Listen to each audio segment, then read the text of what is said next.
EPAWA meteorologist Bobby Martin here with your outlook for April 12th, 2023. I almost said April 11th. That was yesterday.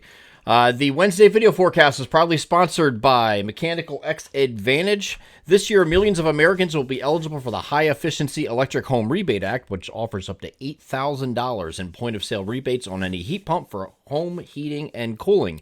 This means that the rebate amount is automatically deducted from the price at the time of sale, and there's no need to send in for a refund. With Mechanical X Advantage as your authorized dealer for Mr. Cool's do-it-yourself heat pumps, they can help you upgrade your old heating and cooling system to a more energy-efficient and eco-friendly heat pump in 2023. Contact them today to learn about how they can help you take advantage of these incredible savings. You can visit their website at mxa-us.com, or you can send an email to the email address above me, or give them a call to the phone number above me here in the video to gain an advantage today. They are Mechanical X Advantage, proud sponsors of the Wednesday video forecast. So very easy forecast. Next couple of days, it's going to be increasingly warmer, so we're getting to most areas either side of 80 degrees today. Most areas do hit the 80-degree mark today, with any morning clouds in eastern areas giving way to sun, and it's going to be a pretty nice day today, okay? The humidity's not too bad.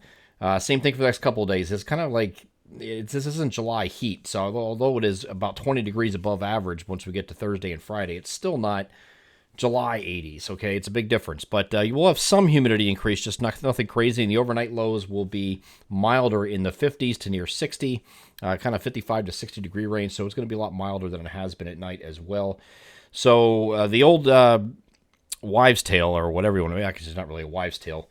If you talk to a landscape guy, they'll tell you that if it's the grass will continue to grow overnight when the temperatures are 50 or better. Well, we're going to have that for the next several days. So you're going to have grass growing at a more rapid rate over the next couple of days, even though we haven't had a tremendous amount of rain lately. Actually, we're a little bit below here in the rainfall department. We could definitely use a multi-day soaker, but we're not really looking at anything like that coming up here in the next 7 days. So we're looking at today, either side of 80 degrees. Tomorrow and Friday, both mostly sunny days, is going to be in the low to mid 80s here on Thursday, and then Friday is going to be the peak heating day of this entire stretch, where you're going to have temperatures generally around the middle 80s across most of either side of the middle 80s, so probably like an 83 to 87 spread here on Friday. So very warm, little foretaste of summer, so to speak, but this entire time it is dry.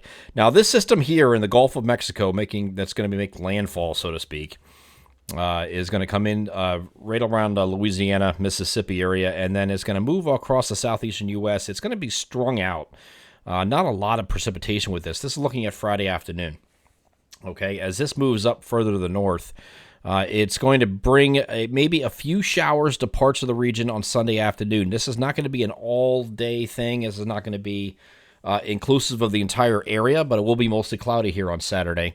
And so we'll have some showers here. Right now, the European model is favoring our southwestern areas for that to occur, but exact placement of that is going to be narrowed down here in the coming days. Just don't assume Saturday's a washout. It's probably the worst of the 2 weekend days, because Sunday looks a lot better, where we have at least some sun breaking through the clouds here. It's not going to be a sunny day or anything, but you're going to have partly to mostly cloudy skies here on Sunday ahead of this cold front. And every bit of guidance has this timing coming in very late Sunday. So the entire day during the daylight hours, or vast majority of the day, will be dry. Then we have this line of showers and thunderstorms ahead of the cold front that's going to move through very late afternoon or evening, when most of the day is already complete. So you have things to get done on Sunday or outdoors this weekend. Sunday's your day to do it. Before the showers and storms roll in very late in the day or in the evening. That's what it's looking like. It's coming in a lot later than it was looking before, and that's the case on the GFS. It's the same case on the Canadian model, and this is the European model I'm showing you here, showing the same idea.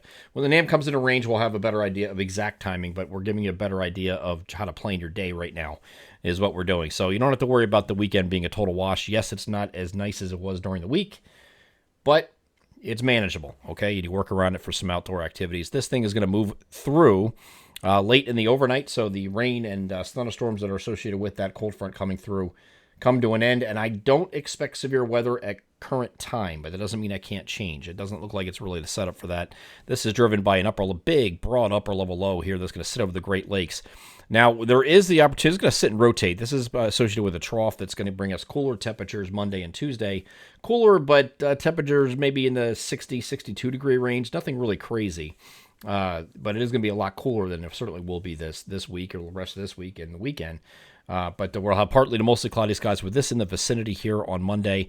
The European model is trying to swing some energy through here on Tuesday with a few showers. That is possible. No other support for this right now, but we'll keep an eye on this just in case. It just looks like a few showers. And again, during the work week, and we need the rain, so we'll take whatever we can get. We are behind in the 8-ball when it comes to rainfall. We could certainly use it. And one other thing I wanted to address before I go, and that is today's winds. It's going to be very similar to what we saw yesterday, 10 to 15, gusting occasionally 20 to 25 across the vast majority of the region during the daylight hours today. And then once the sun goes down, we'll have those winds diminish considerably. Okay, so this is just today, just like yesterday, 10 to 15, gusting 20 to 25, and then maybe getting of the upper 20s to near 30 up in the higher elevations, and that's it. But other than that, just a little breezy today. That's it. Okay, so we're going to continue to follow the weekend here because as everybody seems to think this is a make or break thing because they have plans this weekend. I've heard it from several different people, and this is that time of year when I start getting bombarded about what's the weekend look like. Well, at this point, we're sitting here on Wednesday, we're doing probabilities, and that's what I'm giving you right now. Once we get to, the Naaman range, we get a lot closer. At the end of the week, we'll give exact, precise timing of any showers and the placement of those showers. And then again, Sunday for that cold front. But at least it's looking better for most of the day here on Sunday to be dry for most of the daylight hours. So those storms move in later in the day or in the evening. I'm EPAWA meteorologist Bobby Marchestein as your outlook for April 12th, 2023. Have a great Wednesday.